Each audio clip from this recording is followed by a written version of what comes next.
friends, I just wanted to pop on here very quickly as I'm editing today's WIP and Chat, just to give a little disclaimer.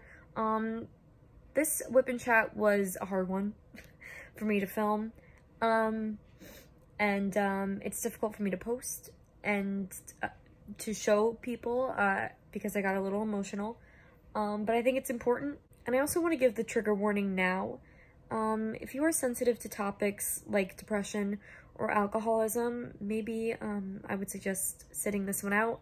I don't talk about it until a little later in the video, but I ended up talking about it a lot longer than I thought I would. I just want to thank you all for being here, of course. I appreciate it a lot, and I hope you enjoyed today's WIP and Chat. Hey friends, welcome to Dining with Diamonds. My name is Em, and welcome back to another WIP and Chat here on the channel. If you've never been here before, or if you've never seen one of these before and you don't know what a WIP and Chat is, WIP stands for Work in Progress and Chat. So basically, I'll be working on my new kit here that I just kit up and chit-chatting with you about what's going on, about life, about things that are bothering me. Today it's particularly things that are bothering me, and it might get a little heavy later, and I'll put a little trigger warning up when that does come about in today's WIP and Chat. But you can either take out your current work in progress or listen to me while you're doing other things, like, I don't know, cooking dinner or whatever it might be. We're just here to relax and chit chat and either do crafts or other things that we're doing. So how is everybody doing? I love these WIP and Chats now. I used to dread them, but today's one of those days where I just want to sit and talk. I'll go already with the illegible speaking. Illegible? That's not even, okay, we're off to a bad start. I'm all like heated from stuff. But also, that noise you're hearing is my fan. For some reason it rattles. I don't know why. Something's loose in there, but it's a little annoying. So I apologize for it. It might stop and start and stop. I don't know. It might not stop at all. Anyway, I'm feeling a little manic tonight. Anyway. It's been, I don't know, it's been a week. I've gone through a lot of emotions this week, and I just want to vent a little bit about stuff, but I hope you all had a great week this week. My week was meh, as of course we'll talk about. The first thing I want to get off my chest, start out, oh, but before that, I'm getting ahead of myself because I really want to vent. We're taking a little break from the old shoe house today, and we're working on Maine Coon Cupcake. How cute is this partial? It's so cute. So this was my Hobby Lobby find. If you haven't seen my video where I'm searching through various home goods for the Diamond Art Club kit that doesn't exist, I found this during that video at a Hobby Lobby because I couldn't leave empty-handed. And I'll link that video up in the eye if that's something you're interested in watching after this WIP and Chat today. But yes, I just needed a break from the old shoe house. I think I'm making a pact with myself for at least a few months not doing another large canvas after I'm done with the old shoe house. I already kind of totally neglected Spirit of Flight, which I will get back to eventually, probably sometime towards the end of the year, if I'm being honest. I've just got so many other kits I want to do. So yeah, we're working on this little partial today that'll probably only take me a couple days to complete. And I've got my Max diamond painting tray from Bella Art de Nicole. I'll link everything down in the description, by the way. I think even this painting is back on Diamond Art Club's website as a pre-order, so of course I'll link that as well. I've got my gorgeous mermaid mesh pen that I won in an auction from Diamond Pens by TJ. It's a group on Facebook. I'll link that group down in the description as well so you can join it. And of course, oh gosh, I'm using my Elizabeth Ward storage cases for this kit as well.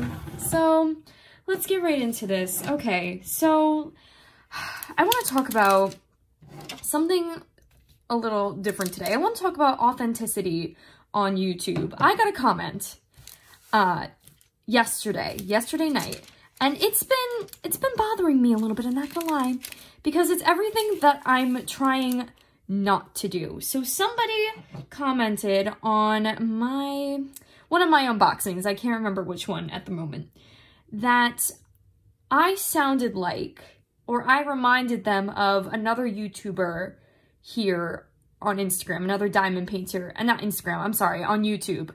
I reminded them of another diamond painter here on YouTube. And I was like, okay, what do you mean? We might have similar personalities. I'm not. And I just want to talk about how important it is that I'm myself in these videos, and I'm no one but myself in these videos. Because that really bothers me. Ever since I started this channel, my main goal was that I'm going to be myself doing this channel, because that is what people like, that is what people want, that's what I want. It took me so long to find my own voice, to not copy other people's voices, to have my own, and now I feel comfortable enough to share my voice with others. I used to have a YouTube channel years ago where I did makeup, and I tried to copy what other people, like how other people were, how other people sounded, what other people were doing, like almost like word for word, and I got nowhere with that. Like absolutely nowhere with that channel, because I wasn't being myself. And I realized that as I got older, how important it was to be myself, and that it doesn't matter if people don't like you for being yourself, because at least you're being yourself. I'm gonna say that a lot. So when I started this channel, I'm like, okay, I'm really nervous. I've got a lot of anxiety about this. I'm not used to, you know, having my own voice for speaking up about, you know, what I'm going through, or talking about myself, or just being myself. I have a lot of trouble with that.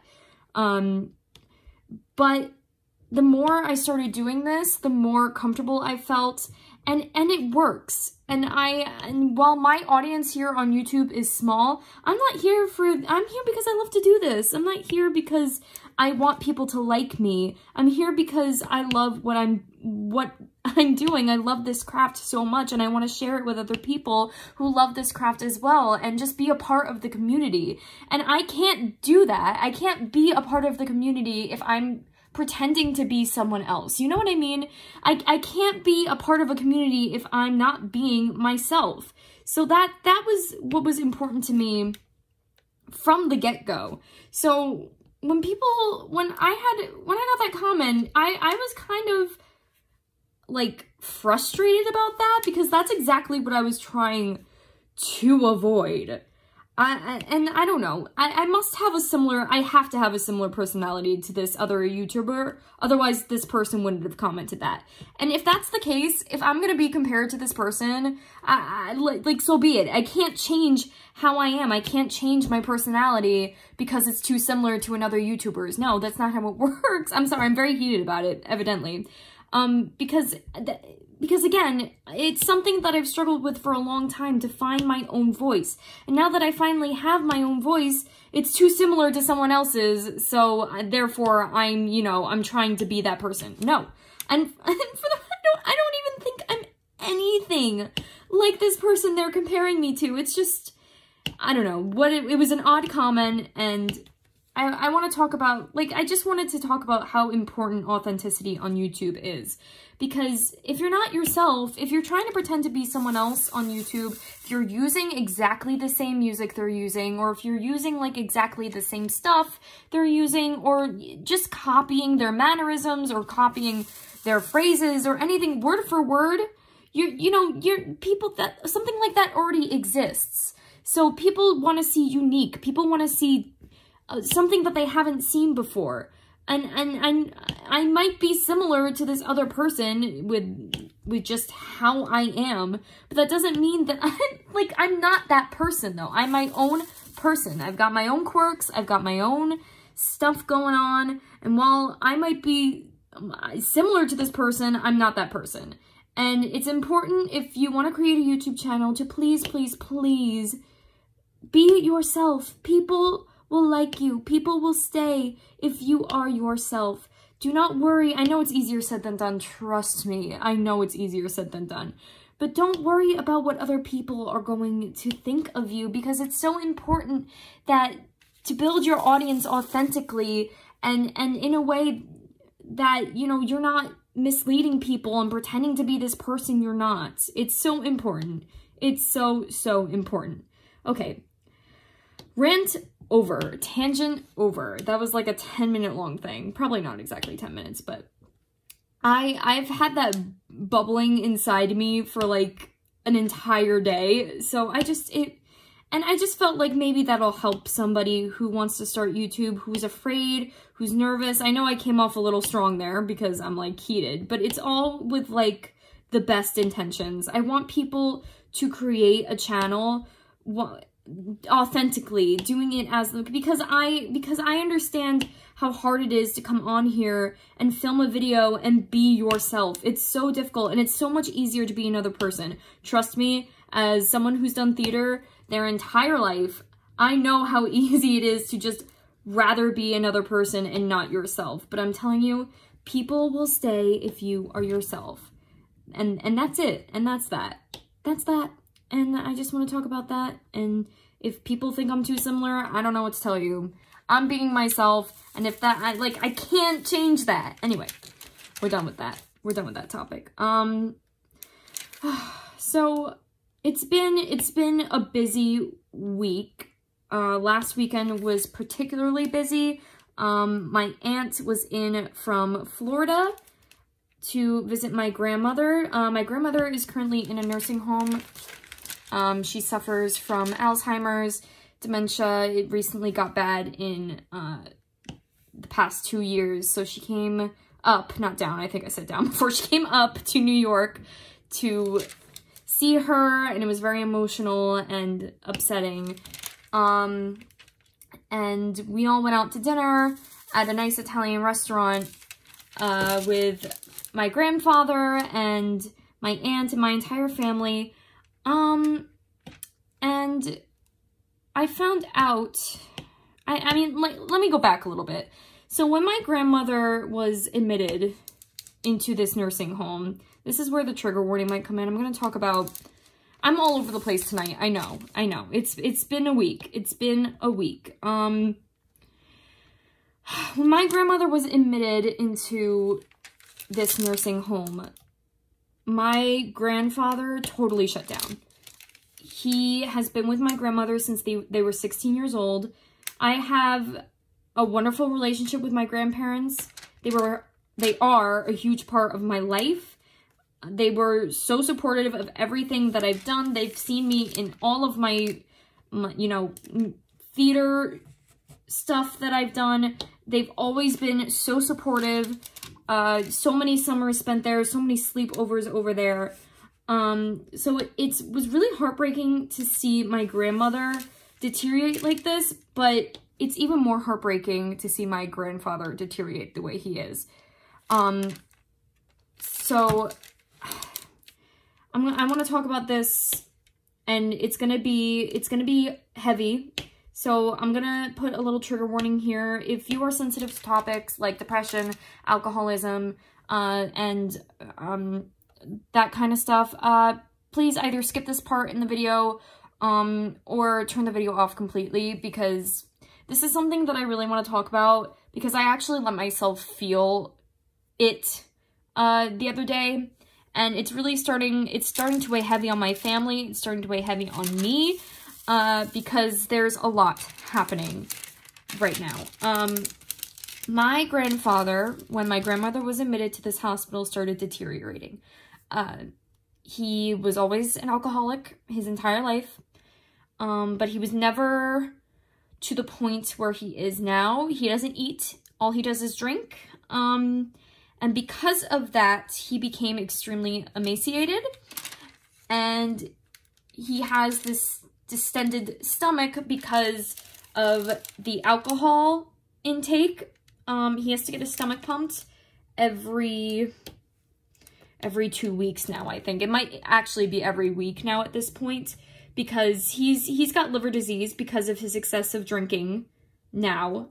And it was a shock to see him go from this jolly, like, Santa Claus type of man to this emaciated, sick-looking man in a matter of of 2 months, not even, and probably a month and a half. It was when he came over for dinner once, and I hadn't seen him since that all started happening, and it was hard. It was so hard to look at him, because he didn't look like my grandpa anymore. You know, it's so hard to watch people you love, just to watch that happen to people you love. And recently, and they gave him this was about almost 11 months ago, where he was diagnosed with this liver disease, and he had to get his stomach, he's been getting his stomach pumped for like 11 months now. And the doctor at that time gave him only 3 to 6 months, and he's still around, he's still kicking, thank God. But a week and a half ago, my dad took my grandfather to get his stomach pumped, as was routine for the last 11 months. And the doctors found a mass in his liver, and they tested it, and it turns out he has liver cancer. So the doctors are giving him another 3 to 6 months. And we don't know if he's even gonna, we don't know if he's even gonna make it to Christmas. We don't know if he's gonna even make it to those 3 to 6 months. They gave him 3 to 6 months when they first started pumping his stomach, and he's still here. So who knows? But now that it's cancer, it's really hard. Whew. Okay. Oh boy, this is why I wanted to talk about this. I need to talk about this. And my entire it's so hard on my entire family for this to be happening right now. And the reason this is even more upsetting than what's going on with my grandmother right now is my grandmother did not choose to be sick. My grandfather chose to be sick. He chose to shorten his life because he couldn't bear to be without my grandmother. It is heartbreaking to watch a family member essentially kill themselves because they can't live without their significant other. And I can't even imagine. I can't imagine that. And my entire family is broken, like heartbroken because of all of this. And I only found out about this a couple days ago, and I've been letting it sink in. And I'm trying to grieve now so it doesn't hurt as much when he eventually passes, most likely sometime within the year. So I'm letting myself be angry now because it's not even that I'm angry. It's that I know I've experienced the kind of hurt he's feeling. I can't imagine not living without someone that you've been with since you were 16 years old. My grandparents have been together since they were in high school. They've been married over 50 years. So I cannot even imagine that. But I know the severe depression that he's feeling. And to just give up on us, to give up on his kids, to give up on his great-grandchildren, it's so upsetting. It's so upsetting because we could have had so much longer with him. And I'm glad that I get to spend the time with him that I can now. And this brings me back to when I was talking about going out to dinner with my aunt, my grandma's sister. Well, I guess she's my great aunt. I don't know essentially what she is, but we call her my my aunt. So okay. So we were sitting down to dinner. It was that day that I had found out about my grandfather's liver cancer. At that point, not a lot of people knew. I was the only one of the cousins that knew that. And my grandfather was in such good spirits, that night. I hadn't seen him that happy in so long. I sat down at the table. We were one of the first people at dinner. My grandfather actually came a little bit later. But when he sat down at the table, he took a look at me and he said to me, Oh my God, I need to stop. Whew. I need to stop. He said to me, Emily, you look so beautiful. You look beautiful. And I thought I was going to lose it. I thought I was gonna just break down. But I actually felt super giddy at that moment to hear him say that to me. My grandfather has been a shell for so long, and hearing him say that was like, really gut punching for some reason, because I just found out about his liver cancer. And then he's talking to me, he's talkative. I had to take a second to compose myself before starting again. And I don't remember what I was saying.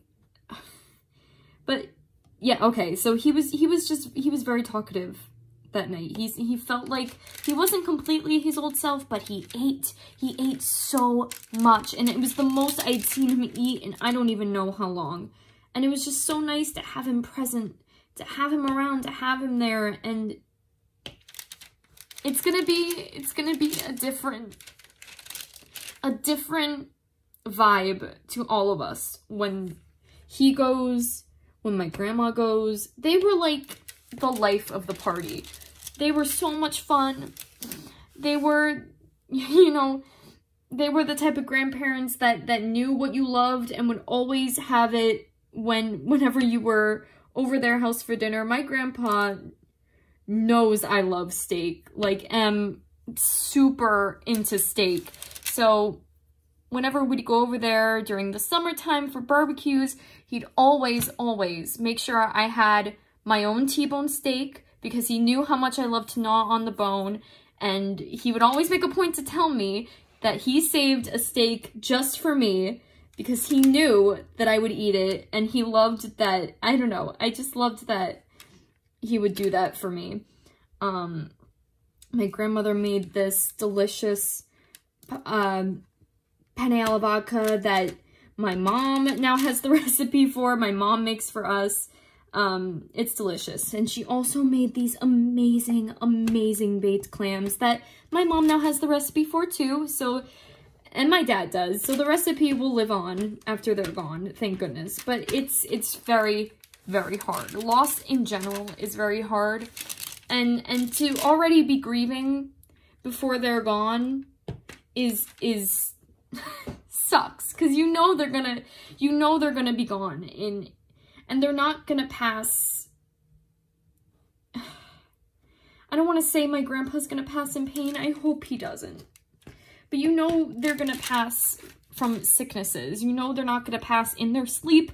You know they're not gonna pass from old age where they physically, like, I mean, they're old. They are old. They're in their, they're almost in their mid-70s, but they still, my grandfather could have had at least 5 to 10 maybe more years with us. And it's a lot easier. I mean, it's never easy. Loss is never easy. But it's more comforting to know that they lived and died healthy, and that they just died of natural causes. It's just difficult. It's very hard to stomach. My dad and my brother was just over for dinner, and he was telling me that my dad is very stressed all the time, and I've seen it too. My dad is a very chill dude. He never yells. He's never he never snaps, but I'm starting to see him kind of break a little more, and it's heartbreaking. It's heartbreaking to see him. And it's because he's trying to stay strong. He's trying to stay strong. He's already, like, and I let myself cry about it. I cry about all of it the other day, because another thing, I just don't feel like I'm doing enough to help, because I don't know what to do. I don't know how to help. All I can tell them is that I know I'm feeling it too. I understand. But a lot of my cousin is helping out, and I feel like I don't have the strength to do that, and all I can do is give support like, by just being there. I haven't seen my grandmother since she went into the nursing home, because I feel like I will break down, or panic, if I do visit her, and it won't go well for me. I have a lot of trouble with that kind of stuff, and I felt like I also didn't want to remember her like that. So I refuse to see her because I can't. I physically just can't. I don't want to remember her as the shell of this fun, you know, life of the party person that she was.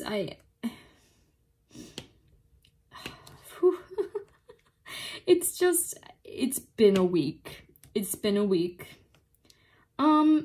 In other news, we're gonna get to some happier stuff now, because I wanted to get all the heavy stuff out of the way and just talk about it, because this is my life. This is what's going on. We finally, totally switching topics now. Oh, I should probably plug in my phone. Hold on a second. I'm on low battery mode. Okay, so we're at a whole new angle now. I don't know why I did that. I must be feeling some type of way if I'm bursting out in song for no reason. So, also, I have this giant spider chilling, just hanging out, just having a grand old time next to my diamond painting, and I don't know how long it's been chilling there for, but I shut the camera off. I went to stand up and look for my phone charger, and I saw that thing just hanging. He was like, hey dude, what's up? And, I killed it because no giant spiders. No giant spiders near me, please and thank you. So, but while I was doing that, it allowed me to decompress a little bit from what we were talking about. And while I'm still feeling some sort of mania right now, I feel a little more comfortable to switch topics.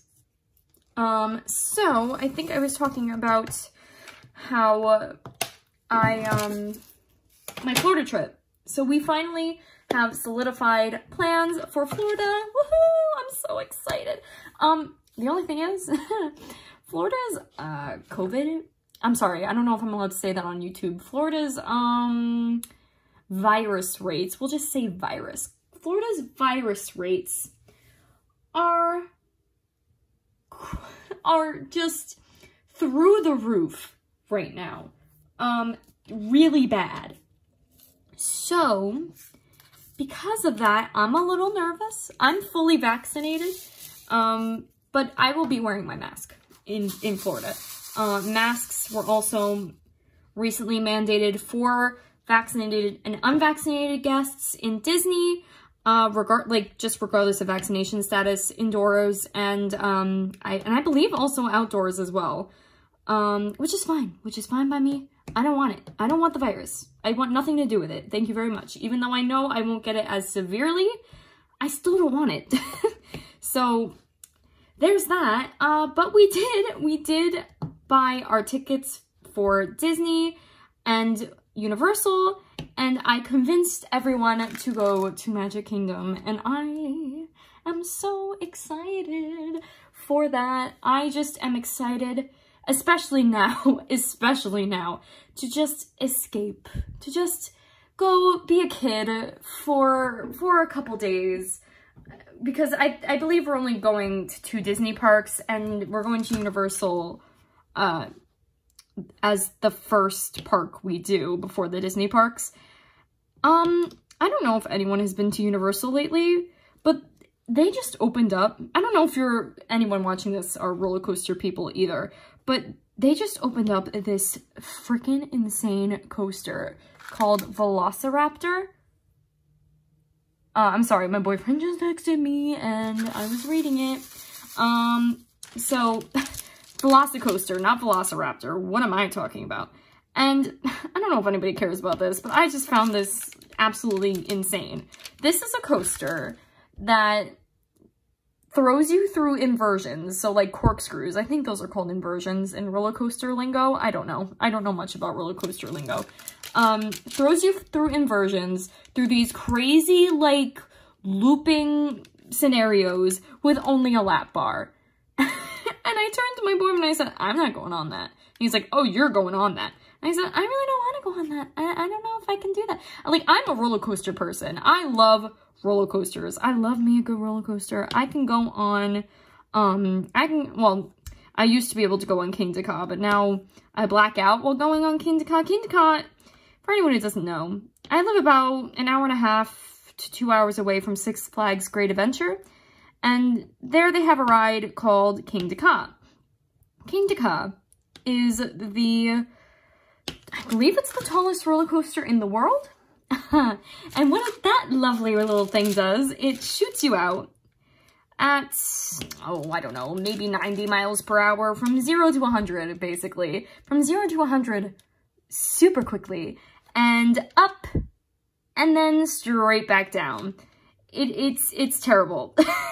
There's no loops. There's nothing on it that's like making you go upside down. It's just tall and scary looking, and it shoots you out really fast. And I refuse to go on that. I've been on it maybe twice, and the second time I went on it, I blacked out. I don't remember being shot out. I don't remember going up. I just remember coming back down. So I decided I wasn't going to do that again. And my anxiety in the past couple of years has gotten worse. I used to have no trouble with roller coasters at all. Really at all. And then when I went to Hershey for my 1-year anniversary with my boyfriend last year, we were going on Fahrenheit, which is one of those roller coasters that's got like almost a total vertical drop. I believe it's like a 90-degree drop. And I had such terrible anxiety getting on that ride. Terrible. And I didn't know what was going on with me. So yeah, safe to say that a ride that does loops with only a lap bar gives me really bad anxiety. But nonetheless, I will go on it. I'll cry like a baby, but then I'll get on the ride and then I'll be like having the time of my life. That's just how I work. Anyway, nobody really cares about that, I'm sure. But yeah, I just wanted to mention that because I've been looking at ride videos, because I like to do that. I don't know, maybe I'm a weirdo for doing, oh no, I just filmed my drills. Maybe I'm a weirdo for looking at ride POVs, but I like to know what I'm getting myself into.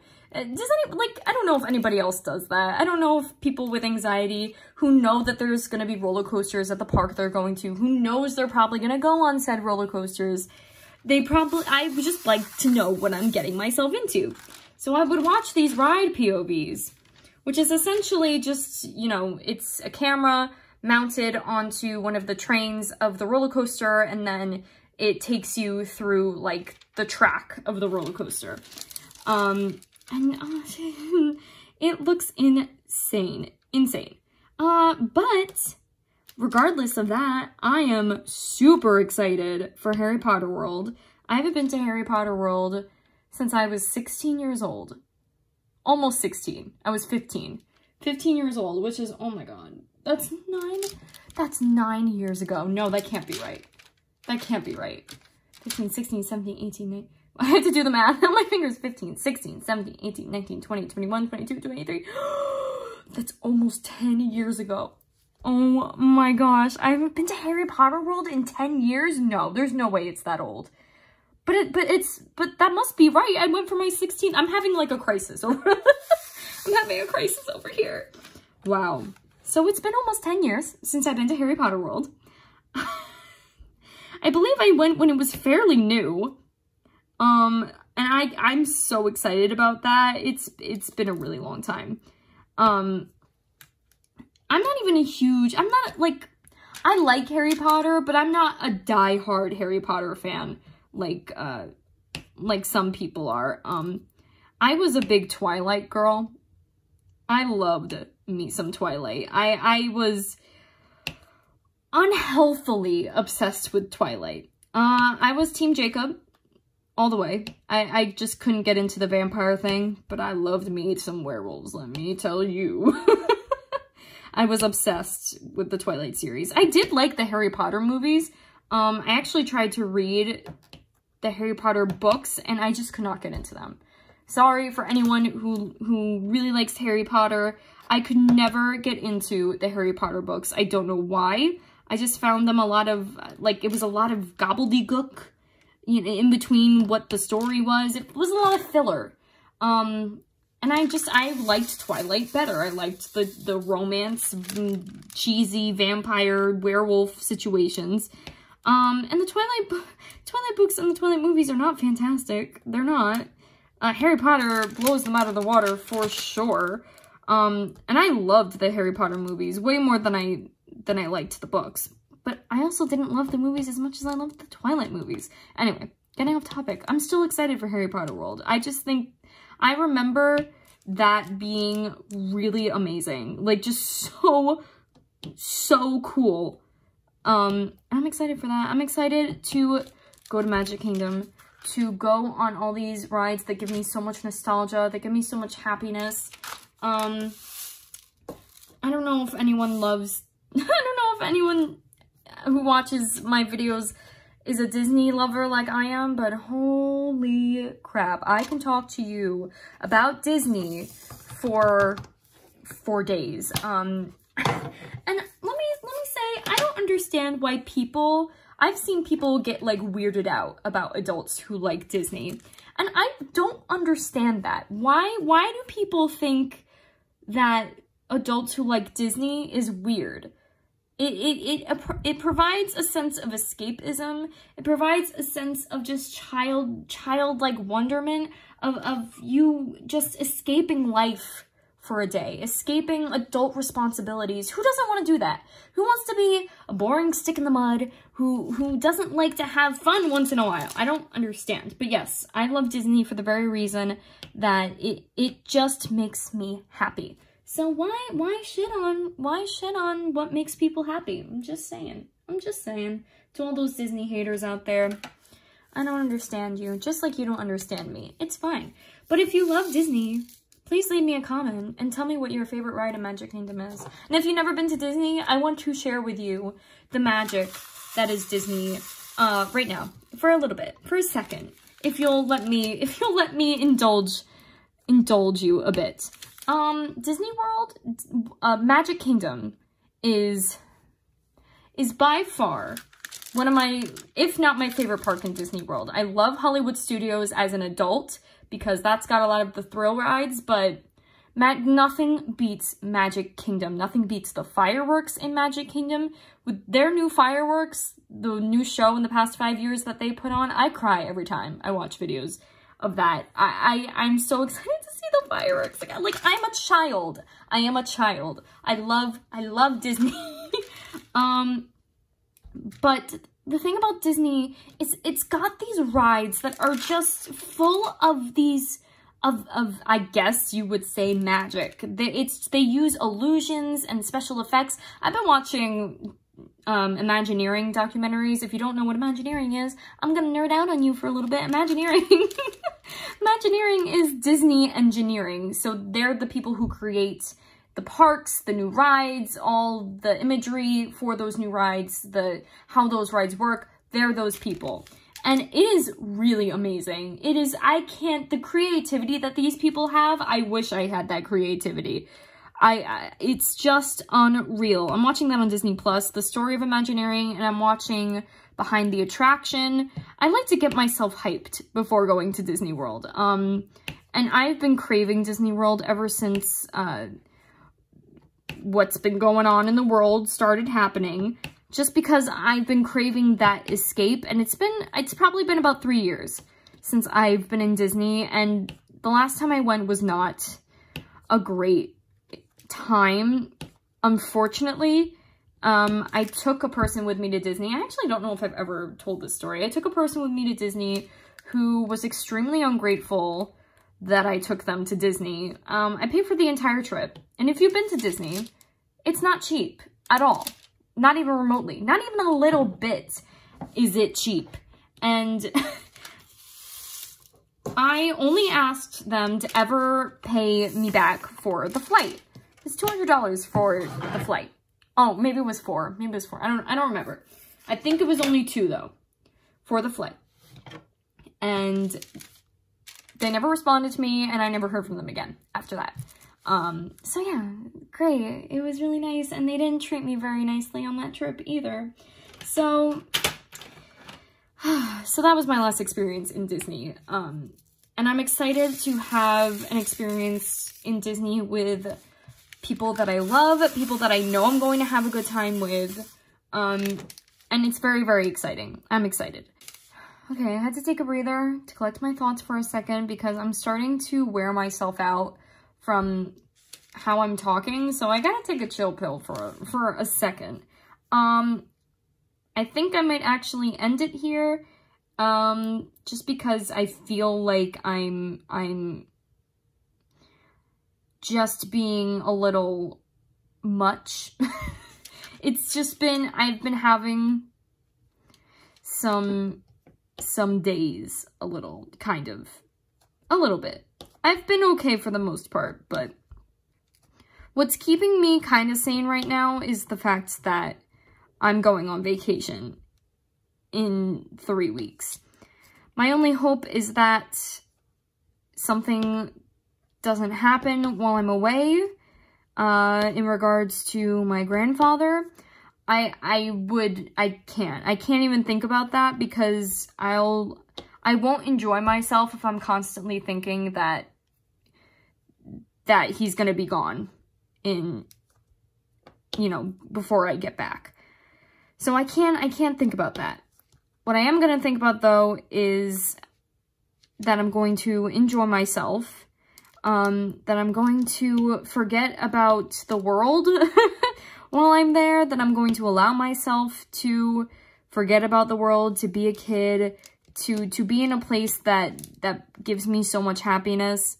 I don't know, maybe you guys think I'm like a weirdo for loving Disney so much, but I grew up on Disney. I watched those Disney sing-along videos, those old like VHS Disney sing-along videos, and that's just how I grew up. I grew up with Disney. Peter Pan was my favorite. The Peter Pan ride in Disney is my favorite. It provides escape, and that's what I'm looking for right now, is escape. And so does my diamond painting, but I tend to get sucked into my thoughts a lot while I'm diamond painting, and that's why these whip and chats are nice, because I can kind of spill my guts a little bit. Anyway, I hope you all have a wonderful night. I think I'm going to end it now. I say night because I'm filming this at night, but I hope you all have a wonderful afternoon, morning, day, evening, night, whenever it is you are watching this. I'm gonna go breathe for a second. I'm gonna go relax, edit this video, and thank you all for being here, for listening. This is the first time I've ever came on a whip and chat to rant and to vent about stuff, and it was really therapeutic. To just feel like I'm talking to friends, you know what I mean? Like, I feel like I'm having a conversation with friends, and it's nice, and I like it. So with that, I will say goodbye, end this now, let you all go out and about with your day, and I hope you continue to spread positivity and creativity in your everyday lives, and I will see you in my next video. Bye!